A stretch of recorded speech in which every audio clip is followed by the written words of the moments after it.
अब की बार 400 पार। अरे रुकिए, भारत में नहीं हुआ लेकिन ब्रिटेन में अब की बार 400 पार जरूर हुआ है। ब्रिटेन के नए प्रधानमंत्री कायर स्टारमर होंगे, जिनकी लेबर पार्टी ने 650 सीटों में से 412 सीटों पर जीत दर्ज की है। ऋषि सुनक की पार्टी कंजर्वेटिव्स की जबरदस्त हार हुई है। आप सोच रहे होंगे ये सब मैं आपको क्यों बता रही हूँ, तो इसका जवाब है, जब आप भारत में बैठकर चुनावों के एग्जिट पोल्स देखें तो आपको कोई भी न्यूज चैनल मूर्ख ना बना पाए आंकड़ों के दम पर। इसलिए आपको ये वीडियो पूरा देखना जरूरी है, क्योंकि जीत वहां पर हुई है लेकिन भारत के एग्जिट पोल्स की चर्चा जोरों पर है। तो यूके में जो एग्जिट पोल्स होते हैं वो लगभग एकदम सटीक साबित कैसे होते हैं, ये सवाल खड़ा हो गया है। आखिर कैसे चुनाव परिणाम से पहले ब्रिटेन के लोगों को सटीक जानकारी एग्जिट पोल के रूप में मिल जाती है।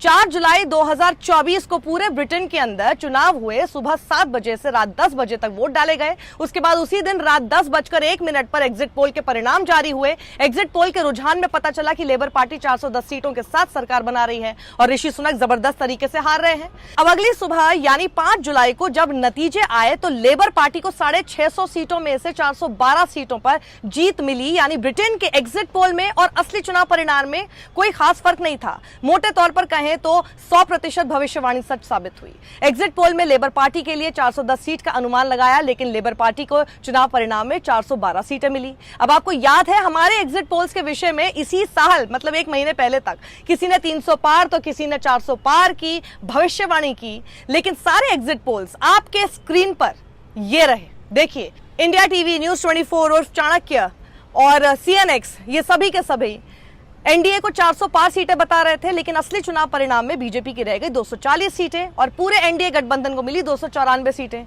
यानी तमाम एग्जिट पोल्स फिर से फेल हो गए। जिसने 400 पार सीटों की रट लगा रखी थी वो 4 जून की सुबह बेशर्म तरीके से टीवी पर ज्ञान झाड़ रहे थे। लेकिन ब्रिटेन में ज्यादातर एग्जिट पोल सच साबित होते हैं। आखिर कैसे? उसकी बड़ी वजह उनकी पारदर्शिता और एग्जिट पोल की प्रक्रिया में छुपी है। ब्रिटेन में हमारे यहाँ जैसे दर्जनों के भाव में एग्जिट पोल्स नहीं होते हैं, बल्कि वहां एक एग्जिट पोल होता है। ये समझना जरूरी है आपके लिए। 2005 से लगभग हर बार ब्रिटेन की मीडिया द्वारा किया गया एग्जिट पोल सही साबित हुआ और इस बार भी 3 मुख्य समाचार प्रसारक BBC, ITV और स्काई टीवी न्यूज की तरफ से एक जॉइंट एग्जिट पोल जारी किया गया था जो सही साबित हुआ। पर आखिर कैसे, यही तो सवाल है। उसकी वजह है कि ब्रिटेन के अंदर जो एग्जिट पोल किए जाते हैं उसका एक खास तरीका है और इस तरीके को गौर से सुनिए। सर्वे एजेंसी इप्सॉस के कर्मचारी मतदान केंद्र के बाहर खड़े होते हैं। जो लोग मतदान केंद्र से वोट डालकर बाहर आते हैं उनसे सर्वे एजेंसी के कर्मचारी संपर्क करते हैं और उन्हें एक पर्ची देते हैं जिसे रेप्लिका बैलेट के नाम से जाना जाता है। फिर मतदाता निजी तौर पर अपनी राय भरकर बताता है कि उसने किस तरह मतदान किया है और उसे एक बॉक्स में डाल देता है। फिर उसके बाद जो सर्वे एजेंसी होती है वो उसका पूरा एनालिसिस करती है और फिर अपने ब्रॉडकास्टर क्लाइंट को शेयर करती है, जिससे फिर वो टीवी में दिखाते हैं। फिर उसके बाद पूरे एनालिसिस के बाद एग्जिट पोल के नतीजे जारी किए जाते हैं। सोचिए कितना पारदर्शी तरीका। जो ब्रिटेन में सर्वे एजेंसी पर्ची के माध्यम से सीधे मतदाताओं से उनकी राय पूछते हैं कि आपने किस पैटर्न पर मतदान किया या किसे वोट किया। इस प्रक्रिया में एक्सपर्ट दावा करते हैं कि एरर की बहुत कम आशंका होती है, क्योंकि पर्ची के माध्यम से मतदाता अपनी राय बताने में गुरेज नहीं करता है। इससे एग्जिट पोल के सही होने की संभावना ज्यादा होती है। ब्रिटेन में जो सर्वे एजेंसी इप्सॉस है उसके ज्यादातर पोल सटीक साबित होते हैं। इप्सॉस ने 1997 से एग्जिट पोल के आंकड़े जारी करना शुरू किया था।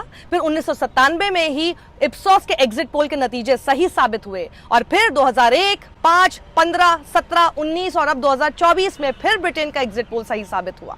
लेकिन 2010 में चुनावी परिणाम के नतीजे एग्जिट पोल के नतीजों के मुताबिक नहीं रहे।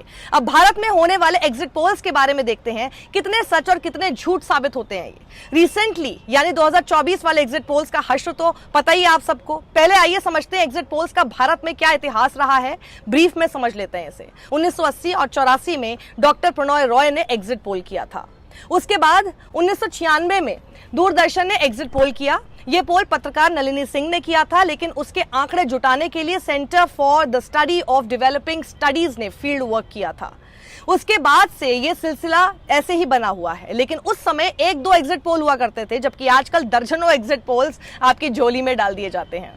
और अब देखते हैं कि भारत में एग्जिट पोल्स का सफर आखिर कैसा रहा। वर्ष 2004 में सभी एजेंसियों ने इंडिया शाइनिंग का नारा देने वाली एनडीए को एग्जिट पोल में पूर्ण बहुमत का अनुमान लगाया था, लेकिन जब रिजल्ट आया तो एनडीए 200 सीटें भी नहीं पा पाई। इस दौरान लगभग ज्यादातर एग्जिट पोल गलत ही साबित हुए थे। 2009 में फिर एग्जिट पोल्स गलत साबित हुए। वर्ष 2009 के लोकसभा चुनावों में भी सर्वे करवाने वाली एजेंसियों के दावे अधिकतर फेल साबित हुए थे। एग्जिट पोल के अनुसार 2009 चुनाव में यूपीए को 199 और एनडीए को 197 सीटें मिल सकती हैं, लेकिन रिजल्ट में यूपीए को 262 सीटें मिली थी और एनडीए 159 सीट पर ही सिमट गई थी। फिर 2014-2019 में एग्जिट पोल सही साबित हुए। एग्जिट पोल के अनुमान भी मौसम विभाग के अनुमान जैसे होते हैं, कई बार बहुत सटीक होते हैं, कई बार उसके आसपास होते हैं और कई बार सही नहीं भी होते, और यहाँ पर तो हाल ज्यादातर सही ना होने का है। लेकिन इस बार भारत के सभी एग्जिट पोल्स जिस तरह बीजेपी की जुबान बोलते नजर आ रहे थे, शक गहराने लगा और मांग उठने लगी कि क्या ये शेयर मार्केट में हेरफेर कर पैसा कमाने का बहुत बड़ा रैकेट चल रहा है, इसकी जांच हो। तो अब लोग ये भी कहने लगे हैं कि जैसे यूके का रिजल्ट अब की बार 400 पार आया है, तो क्या हमारी गोदी मीडिया ब्रिटेन का रिजल्ट बता रही थी मोदी का कहकर, क्योंकि 400 तो दूर मोदी अब की बार बहुमत भी पार न कर सके, है ना। सत्यमेव जयते।